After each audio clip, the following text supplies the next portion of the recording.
bit, but here's what happened tonight in Denver, game 2. Lillard off of his sensational game, Jokic off of his sensational game, but neither one of them would have much in terms of scoring tonight. McCollum early on, and McCollum misses it, and here comes Cantor, coach, early. Cantor got off to a really good start. He had a terrific game number 1. He came back here and almost matched the same numbers that Jokic had tonight. Remember those 2 injuries we had early on in the Golden State-Houston game the night before? Well, we got them again tonight. Harkless, this is Torrey Craig, elbowed by Zach Collins. Craig left with a nasal contusion. He would return, and Coach Malone couldn't have been more complimentary of how much fight this guy had. Now, on the other end, Mo Harkless tries to block Jokic. Harkless left with a right ankle strain. He did not return. That would be a big loss. He had 5 points before he left, more than he had all of game 1.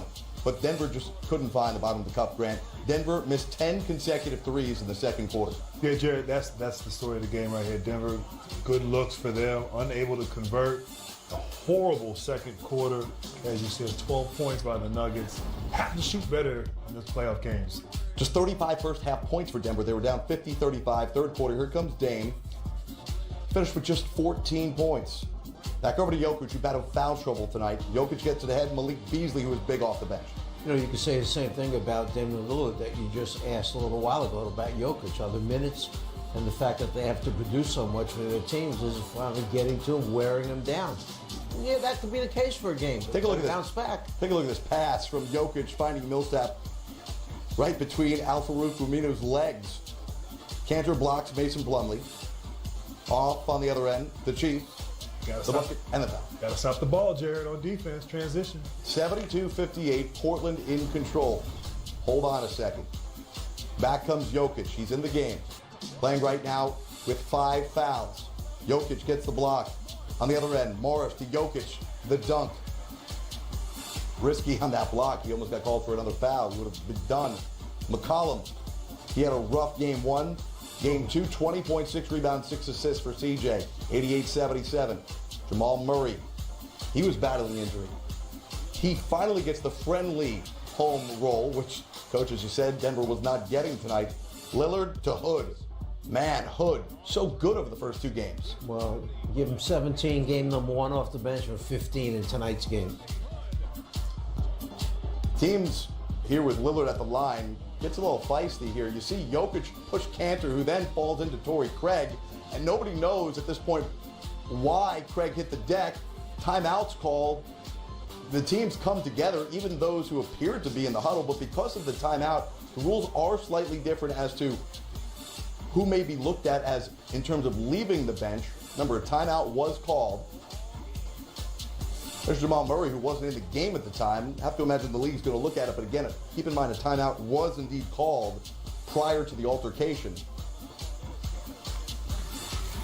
Jokic, not enjoying this one. A guy who had been averaging nearly 27 points per game during the postseason, held to just 16 in this Game 2 loss. Lillard just 14 after averaging 34 during the playoffs. Portland now, since Lillard joined the squad, is just 3-10 all-time in playoff games when he scores less than 20 points, but they'll take it. It's one of those 3 victories tonight. We'll get you back out to the podium to hear from the players in a bit, but now we go to my favorite city in America, Secaucus, New Jersey, where our good buddy Joe Borgia is there, the Senior Vice President of Replay and Referee Operations. Joe, good to speak to you here. Let's review a couple of plays from tonight's Blazers-Nuggets game. We begin early second quarter. Zach Collins contests Monty Morris at the rim, and it appears maybe that Collins' arm was not straight up in the air. Can you explain to us why no foul on the play? Yeah, Jared, listen, on drives to the basket, what the defender has to do is he has to get at the spot prior to the start of the upward motion, which Collins does, and he has to jump vertical, which he does. Now, on this play, you do see his arms come down slightly. However, they do not make any illegal contact as Morris pulls the ball and his body backwards.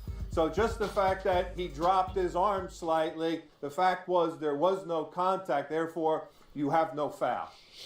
All right, Joe, next one, we go to the third quarter here. Enes Kanter was called for a kick ball violation as Jamal Murray attempted to thread the needle. Can you explain the rule on this one? I think maybe some people probably assume they think they know what it is, but a little different in the NBA rule book. Yeah, the NBA kickball is a little different than a soccer kickball. Okay, obviously soccer, you see somebody swing their leg and kick a ball. Our interpretation in the NBA is if a player has his leg extended or his leg is moving and the ball contacts his leg or foot, it's a kickball. So you can see Cantor moving backwards. His leg is extended. It's coming off the floor when the ball actually hits his toe and changes direction. So that's why it is a kick ball in the NBA. Happiest man in America that there's only one game on this Wednesday night. It is Joe Borgia. Appreciate you joining us, the Senior Vice President of Replay and Referee Operations. We'll continue to check in with you throughout the postseason. Now we go back out to the podium. Damian Lillard, he's at the podium. Okay, questions for Dame. Dame, it wasn't your typical scoring night, but what did you see from the guys around you, specifically Ennis and CJ, that kind of lifted you guys up tonight? Just making timely plays. I thought in the first half, our team did a great job of, just picking up our physicality. We were much sharper in our coverages and the things that we wanted to do, even in game one. Everything, we just took it up a level. And, I thought we warmed down in that first half, even though we weren't shooting the ball particularly well. And then in the second half, it was just a grinded out kind of game, and in those games, you got to just be the tougher team. You got to want it more, and then you got to have a few plays go your way. And I thought CJ had a few big plays at the end. Ennis had a few big plays, and Chief, just competing down there in the paint with those big guys. Rodney getting in there competing, Ennis competing on their offensive end. Just, even when they kept getting tips and getting, second and third opportunities, they was having to work for it, and getting shots contested down there. So it was, we was able to get stops. And in this type of game, I think that's what you need, a tough group effort, and then you just need a few guys to make a few big-time plays, and I thought CJ, Chief, and Ennis did that at the end of the game. You guys had 6 guys in double figures. Talk about that balance and how the ball seemed to move around much better than in game one. I thought we, in game one, the ball was moving early. We didn't shoot the ball well to start that game either.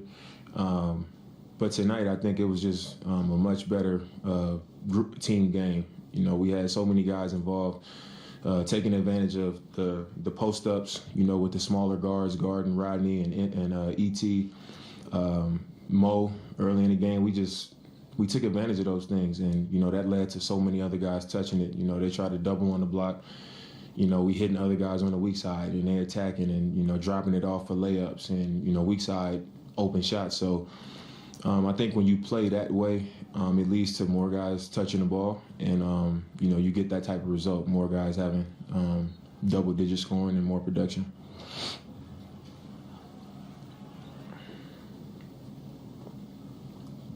So people talk about this series is going to be a long one, and now you've won again in their home court. How would you keep the sense of urgency and the hunger for the win now you're heading back home? Well, they say a series starts when somebody wins a game on the road, and we was able to do that tonight. So our goal is to just take it one game at a time and protect our home floor. We got 2 games on our home floor, and we got to go home and be just as sharp, if not better, because, they're going to come back better. But that's our main focus, just take care of our home floor. Dame, you talked a little bit yesterday about the keys to holding back Jokic and trying to get him under control a little bit. How do you feel like you guys did with that tonight? I thought we did really well. Just making him work, picking him up higher so he's not just, walking into their offense. When he's dribbling the ball up, pick him up, make him work. Don't allow him to just move at his own pace and play comfortable. And I thought, once again, Chief, Ennis, Mo, Zach had a huge game tonight. Had a huge impact on the game. And just making him work. And when he does get on the block, making him see bodies, stunting at the post, double teaming, having active hands when he's trying to make plays, when he's going up at the rim, contesting all his shots. If you're out of position, make him make those free throws. Don't let him just lay the ball in. And I thought over 48 minutes we was there. We made him work for the entire game, and I thought it worked in our favor. There is one half of the Portland backcourt, the other half coming to the podium in a couple of moments. C.J. McCollum had a big 8 points in the fourth quarter to help Portland earn their first victory of this series. We're coming back live on NBA TV's post-game coverage of the Blazers' 97-90 win.